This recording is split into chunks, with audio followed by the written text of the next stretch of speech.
This is 17 Update early in the morning with Tina Seldon, not necessarily in that order. Good morning. I hope you're doing real good. Before we start this morning, I'd just like to say a very cheery hello to Latham, Sue, and also Al, who are visiting. They came all the way to Atlanta just to tour our station and to see our news live. And I'd just like to say a very warm welcome to you all. Hello.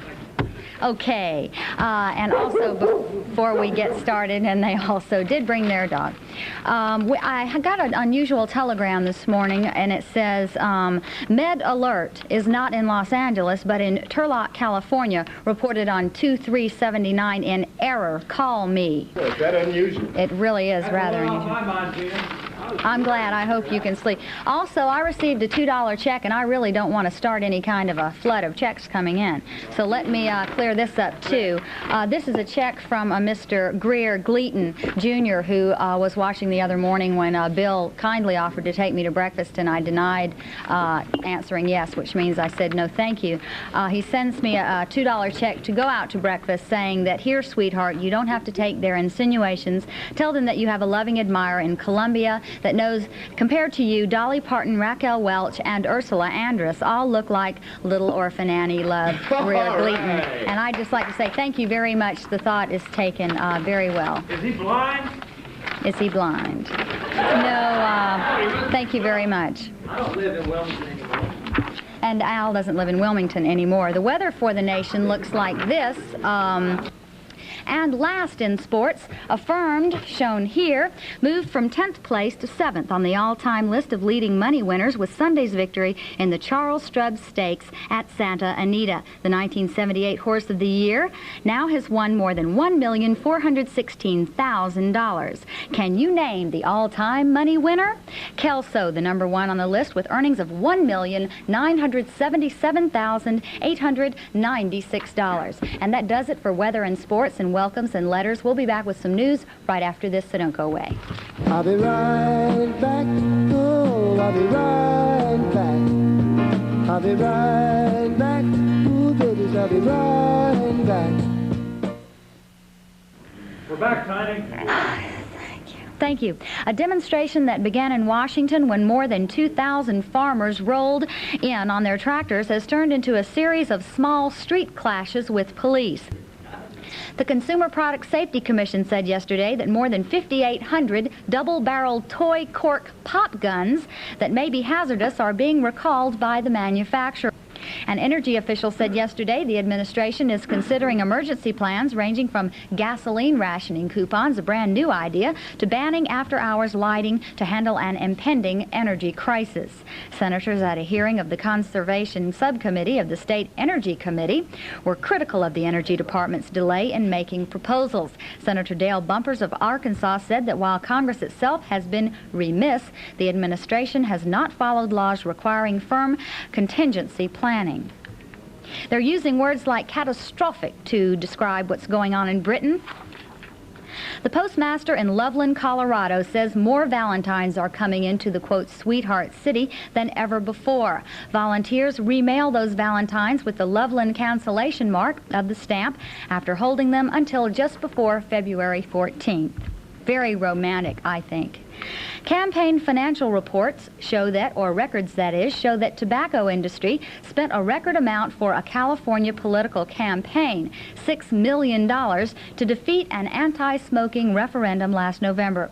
The measure, called Proposition 5, would have severely limited smoking in public places.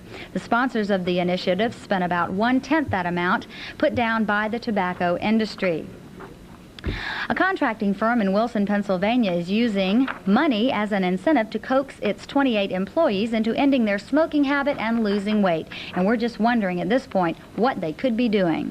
Making too many passes at girls who wear glasses has earned John Hansford of London 3 years of probation and psychiatric treatment. A British prosecutor told a court yesterday that Hansford snatched the glasses off 38 young women by creeping up behind them and grabbing at their glasses. Sometimes, the prosecutor said, Hansford wore a mask. Occasionally, he wielded a knife, but he always got the specs. A psychiatrist told the court that Hansford had an impulsive fetish Hansford simply said, "I don't really know why I did it. I just fancy girls who wear glasses." And that'll do it for this segment. We'll be right back with much, much more, so please. Hope so. District Attorney DuPont Cheney said David Butler, who has been dismissed from his job, was picked up several hours after the other suspects were arrested on Saturday.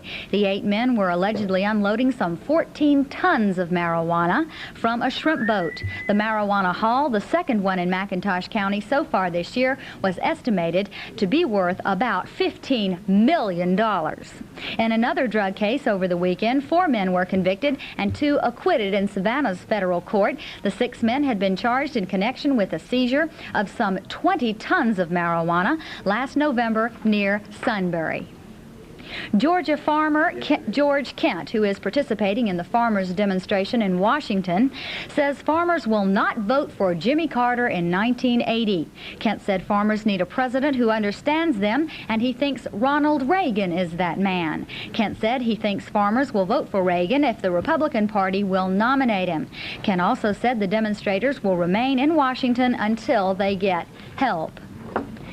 The House approved legislation yesterday making it easier and cheaper for couples wanting to avoid parenthood to be sterilized. Representative David Swan said the bill was aimed at helping zero population advocates obtain sterilizations at a reasonable price. Swan said zero population people are those who don't want to have children and would like to see a moratorium on all births for a short period. Can you finish that story? Yes. I have a complaint.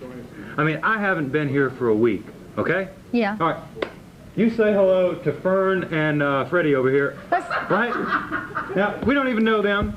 Right? You say hello. Where is it? You say hello to the guy who wrote you the letter. Huh? Yes. The guy that sent you the money for breakfast. Mm-hmm. I have a broken foot here. I am running your camera with a broken foot, and you don't. You've got a pimple on your nose. When was the last time you said hello to the rest of us? Yeah, I mean, what kind of appreciation is You this? haven't said hello to me in such a long time. He doesn't Tina. work here anymore. Right? Look. I mean, look at his foot. Look you at haven't that. said hello to any of us. You even said hello to me when it was my birthday. Come on, Tina. Go to Tony Hall. Just go to Tony Hall. Let's go to Tony Hall. Wilmington anymore. What's going on here? You said hello to Al tonight. I work here now. With all the inside news, this is Tony Holt in Hollywood. And in Hollywood, this is Tony Holt. Hey, I just thought of something. I'd like to say thank you to the crew here at 17. We so rarely mention them, and I won't name names because there are too many of them, and if I forgot one, hey, I'd be in trouble all over again. So,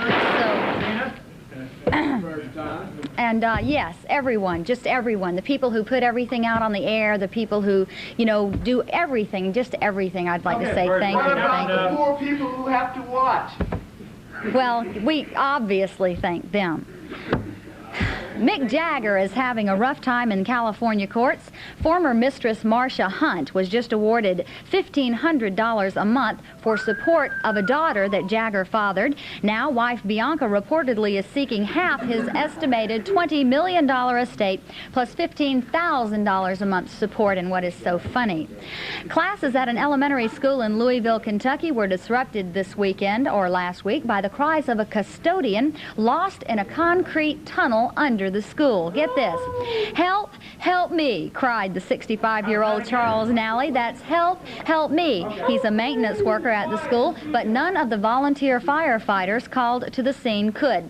The 95-pound Nally had climbed into the narrow tunnel to search for a leaky pipe, and none of the firefighters could fit inside to help lead him out. Nally finally found his way free after about 40 minutes. A celebrity poker tournament in Las Vegas over the weekend raised $130,000 for cystic fibrosis. Don Adams of Get Smart fame was the winner. He gave all the prize money to charity, but also won the use of a sports car for a year, so not a total loss, or not a loss at all in that case, because considering that the money is going to a wonderful cause, he made out in both ways, and I'm sure you'd agree with that as well as me. I'd just like to say hello to everyone in the viewing audience. And we will see you tomorrow. Bill Tush will be back.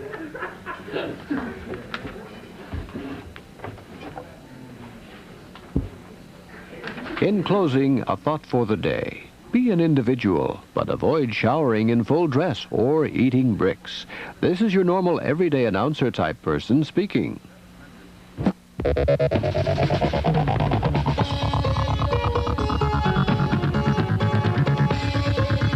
This program came to you from Atlanta, Georgia.